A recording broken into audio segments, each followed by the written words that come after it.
2026년 정보시스템 감리사 기출문제 풀어보기 두 번째 시간입니다. 오늘 풀 문제는 12번부터 24번까지 풀어보겠습니다. 오버피팅 평가 지표, CNN, 앙상블학습, KNN, SVM, RNN 이런 식으로 내용이 나와 있습니다. 이런 부분에 대해서 12번서부터 쭉 문제를 한번 풀어보겠습니다.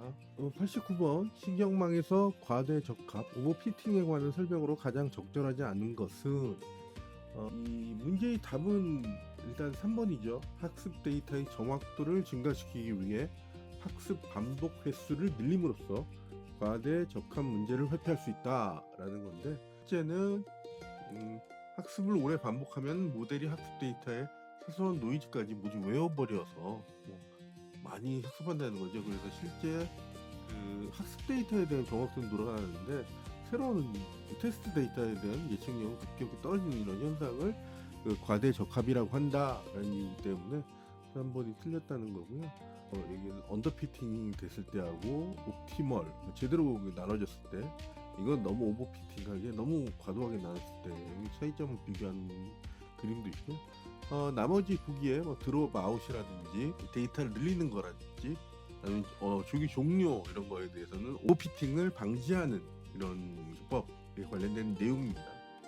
과대 적합을 방지하기 위한 그 몇 가지 기법인데, 제가 좋아하는 앞글자 가지고 외우기, 그래서 합교 규정 조차 등라고 해서 학습 데이터를 증가한다든지 교차 검증을 한다든지 규제, 그다음에 정규화, 조기 종료, 차원 축소 이런 내용들이 있습니다. 그래서 요거는 오버피팅에 대한 방지 기법이니까 꼭 한번 보실 필요가 있고요.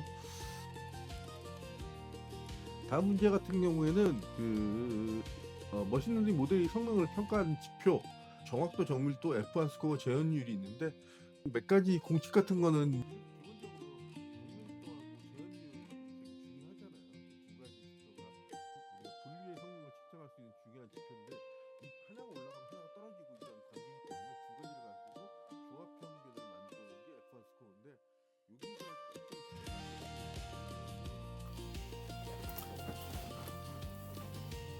기본적으로 머신러닝 모델을 평가할 때 그 혼돈 행렬에 대해서는 꼭 알아보셔야 됩니다. 저는 요신이 가장 편해요.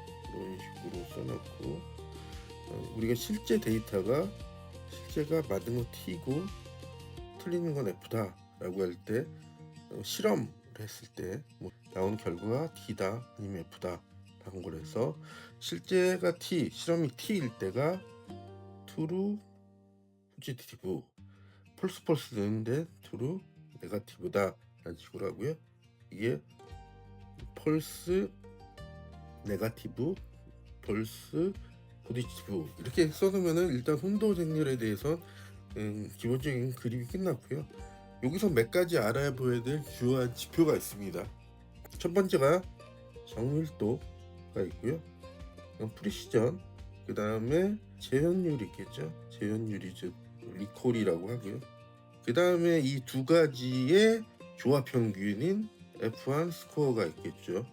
그 다음에 추가적으로 알 필요가 있는 정확도하고 그 다음에 특이도까지는 공부를 하셔야 됩니다. 그래서 정밀도 같은 경우에는 이 공식에 나온 것 같이 일단 노란 걸로 이렇게 보시면 됩니다. 그래서 쓰고 TP를 TP하고 더하기 FP로, 이게 정밀도고요. 재현율 같은 경우에는 TP를 FN과 더하기 TP 이렇게 쓰면 되는 거고요. F1 스코어 같은 경우에는 이 2배 곱하기 프리시전하고 곱하기 리콜이 되는 거고, 프리시전 더하기 리콜 이런 식으로 공식을 써주는 게 F1 스코어. 그리고 정확도 같은 경우에는 그 다음에 TP 더하기 TN을 이 분모가 오는 거고, TP 더하기 TN 더하기 FP 더하기 FN까지 이렇게 전체적으로 써주는 정확도입니다. 특이도 같은 경우에는 부분이죠. 특이해석 같은 경우 FP하고 더하기 TN을 TN으로 쓴다. 부분 정밀도, 그 다음에 재현율, 특이도까지 이런 식으로 공식에 따라서 외우시면은 아까 말하는 우리가 중요한 이 지표에 대해서 공부하실 필요가 있다라는 게 추가적인 공부였습니다. 그리고 그 다음 문제 같은 경우에는 컨볼루션 신경망 CNN에서 관련된 이미지, 원본 이미지가 5대5 5 곱하기 9 크기 행렬로 주어지고, 그 다음에 3 곱하기 3이 필터 행렬이 지어졌을 때 이 그 생성되는 특징 맵 행렬로 크기를 오른 것을 냈는데, 공식이 있는데 공식보다는 그림으로서 푸는 게 더 편하죠. 그 컨볼루션 신경망의 원본 이미지가 5x5인 행렬로 주어졌다라는 의미를 그림으로 한번 표현해 보겠습니다. 그래서 이런 식으로 그림으로 표현할 수가 있죠. 네모 박스가 있고요. 하나, 둘, 셋, 넷. 그림 너무 못 그립니다. 하여튼 하나, 둘, 셋, 넷. 이렇게 5x5로 표현됐을 때 필터 행렬이 3x3이다 라고 얘기하면은 필터 행렬을 이렇게 노란색으로 표시하면은 이렇게 3x3이 되는 거죠. 이렇게 3x3 이런 식으로 3x3을 커버할 수 있다는 거죠. 이런 식으로 3x3을 커버할 수 있고, 3x3을 커버한다는 게 이만큼을 커버하는 거죠. 필터링 된다는 거죠. 그래서 필터를 한 번 나오는 거고, 이런 필터가 한 번 가고 이건 3번이 되니까, 그 다음 두 번째는 또 스트라이드가 1로 옆으로 옮긴다면 이렇게도 옮겨질 수가 있지 않습니까? 이렇게 지금 빨간색으로 다시 표현하면, 빨간색으로 이렇게 표현하면은 스트라이드가 이런 식으로 옮겨갈 수 있고, 빨간색으로 한 번, 두 번. 그래서 다시 한번 말씀드리면 노란색으로 한 번, 그다음에 빨간색으로 두 번. 그리고 스트라이드가 그 1이니까 또 옆으로 한 번 더 옮겨갈 수가 있죠. 그래서 초록색으로 이렇게까지 한 번 더 옮겨갈 수가 있다.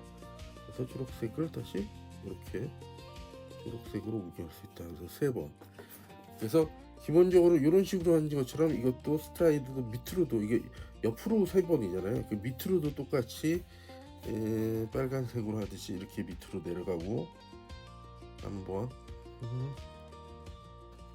그리고 초록색으로 다시 밑으로 내려가듯이 이렇게 세 번. 그래서 똑같이 써주면은 이것도 1이고 이것도 2고 또 세 번까지.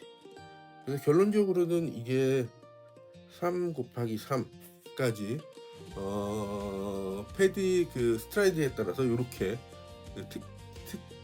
특징 맵 행렬, 그리고 특징 맵 행렬이 표현될 수가 있다는 게 이 문제의 풀이죠. 이게 가장 간단합니다. 뭐 공식이 있긴 하지만 이런 식으로 푸시는 게 가장 편하다.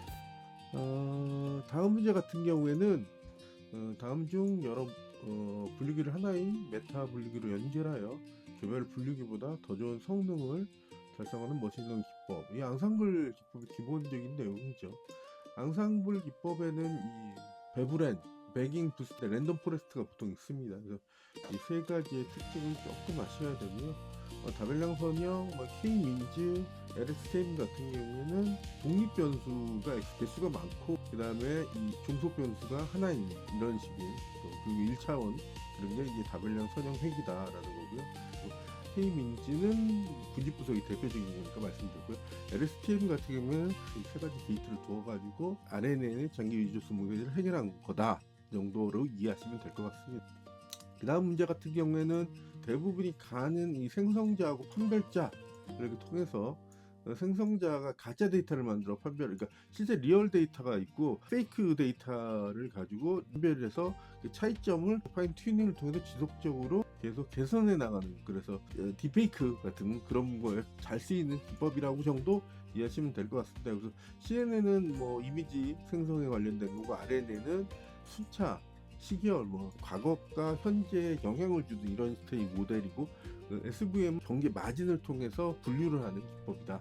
정도로 이해하시면 될 것 같고요. 신경망 기반의 기계학습 알고리즘이라고 해서 적절하지 않은 것, 그래서 이거 같은 경우는 소프트벡터 회귀 분석을 주로 사용하는 거고요. 간이나 DBN이나 확률적인 오토 인코더라고 생각하시면 됩니다. 이 대부분이 어떻게 보면 신경망 기반, 음력층, 음리층, 출력층이 있는 이런 형태의 기법이라고 생각하시면 됩니다. 다음 96번에 신경망 기반인 기계학습 알고리즘으로 접근하지 않는 것은, 이게 비슷한 문제가 두 번 출제가 됐어요. 내용을 같이 보시면은 여기처럼 23년에 출제된 문제하고 24년에 출제된 거가 아주 동일해요, 거의. 그러니까 기출 문제가 중요하다는 거 한 번 더 생각하셔야 되고요. 다음 중 시계열 데이터를 예측하는 데 주로 사용되는 딥러닝 모델이라고 해서 이 시계열 데이터를 예측한다, 그리고 과거계 현재 시간에 영향을 준다, 이런 느낌을 주는 게 이게 RNN의 기본적인 내용이거든요. 답인 거고요. 모르지스트 회귀는 일반적인 회귀 분석 같은 경우에는 독립 변수와 종속 변수 있을 때 종속 변수가 연속형, 소수점으로 되는 연속형이라면, 로지스틱 회귀 같은 경우에는 0, 1 이 두 가지로 떨어지게 하는, 그래서 여기서 분류에 주로 쓰이는 분석 회귀 분석 기법입니다. 이건 좀 아실 필요가 있고요. 퍼셉트로는 일반 뉴럴 네트워크, 일반 신경망의 기초가 되는 거고, 수성곱 신경망은 말씀드렸습니다. 이미지에 처리하는 거에 쓰인다는 거. 그 다음 문제 같은 경우는 KNN에 관련된 겁니다. KNN은 K민지하고 헷갈리라고 나온 문제에 준 거죠. 분류에 대한 기본적인 기법인데, 참고 자료를 좀 보시면은, 여기 보시면 KNN, 그래서 추계 기반의 KNN이라고 해서 여기 별이 있고 세모가 이렇게 그룹핑이 됐을 때, 새로운 이 네모를 딱 집어넣었을 때 이게 과연 세모에 속할까 별에 속할까 라는 것을 분류한다는 거죠. 근데 여기 같은 경우에 이제 항목이, 그러니까 K가 3개 잡았을 때, 하나 둘 3개잖아요. 3개를 잡았을 때 이 다수결에 의해서 얘는 삼각형에 속하는 거겠죠. 근데 K가 7개, 하나 둘 셋 넷 다섯 여섯 일곱, 7개인 경우에는, 점이 7개인 경우에는 이게 어디가 되겠어요? 그러면은 다수결의 별이 되겠죠. 그래서 이 항목은 별에 속하고, 이런 식으로 해가지고 주변의 데이터를 통해서 범주를 분류하는 방법이라고 이해하시면 되고요. 이게 레이지 러닝이다라고 해서 이 기법은 거리 기반이라는 거 다 아시는 거고, 다수결을 쓴다는 거 아셔야 되고, 레이지 러닝이라고 해서 새로운 입력 데이터가 들어온 이후에 분류가 시작된다는 그런 의미이고요. 돌아가서 그 다음 98번 문제는 다음 괄호에 들어갈 거, 이건 트랜스포머 모델, 뭐 버트하고 GPT에 관련된 내용인데, 이 문제는 답은 4번입니다. GPT는 단어 문장 생성에 특화된 모델로 트랜스포머의 디코더 부분을 떼서 학습 사용했다라는 부분하고, 인코더 부분, 버트는 트랜스포머의 인코더 부분을 떼어서 사용했고, 따라서 GPT가 단방향, 순방향이 셀프 어텐션만 사용하는 것에 반해 버트는 양방의 셀프 어텐션을 사용할 수 있다, 라는 게 좀 특징이 있다라고 생각하시면 됩니다. 뭐 15 같은 거 한번 읽어보세요. 뭐 워드 투 백, 단어를 숫자로 바꿔가지고 단어를 뭐 수치에 분석할 수 있는 기법이다, 이렇게 이해하시면 될 것 같고, 다음 문제는 버트에 관련된 내용이에요. 아까 보시면 버트는 인코더 부분에 사용한다는 거죠. 이번이 답이라는 걸 쉽게 아셔야 되고요. 그 다음에 트랜스포머 모델에 대한 내용이 또 시험에 나왔습니다. 트랜스포머 모델에 대한 내용은 적절한 것은, 그래서 그 멀티 헤드 어텐션 기법을 사용할 수 있고요. 당연히 대표적인 트랜스포머 모델은 RNN은 아니죠. RNN은 예전에 쓰이는 모델이었고, 그리고 인코더는 생성 문자가 출력한다 는 게 아니라 디코더가 출력하죠. 인코더는 읽는 거고, 인코더 디코더로 구성된 모델이 다 맞는 거고요. 그래서 가하고 라가 맞는 거기 때문에 답이 3번인 거고요. RNN은 트랜스포머와 전원을 나눈 구조라고 써 있습니다. 멀티헤드 어텐션이라는 단어도 한번 읽어보시면, 단어 사이의 관계를 한 번만 보는 것이 아니라 여러 개의 헤드가 각기 다른 관점, 예를 들어서 문법적 관계, 의미적 유사성 등에서 문장을 훑는다, 실제로 본다는 거죠. 그래서 이를 통해 훨씬 더 풍부한 언어 표현을 학습할 수 있는 걸 멀티헤드 어텐션이라고 한다. 어텐션은 뭐 주의, 집중, 이런 얘기니까.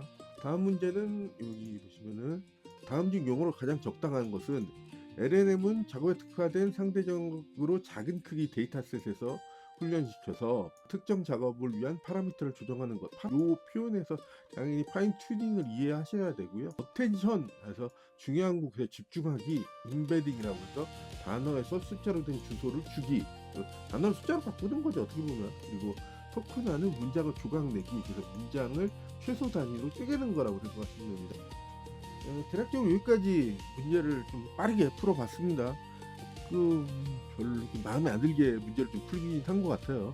어떻게 보면 감리사 시험 자체가 시간이 좀 얽매인 시험이기 때문에 좀 빨리빨리 풀고 나갈 수 있는 이런 스킬을 키우시라고 저도 좀 빨리 풀었습니다. 그래서 다음에는 실제 시험에 도움이 되는 정보를 드리고자 노력을 하겠습니다. 수고하셨습니다.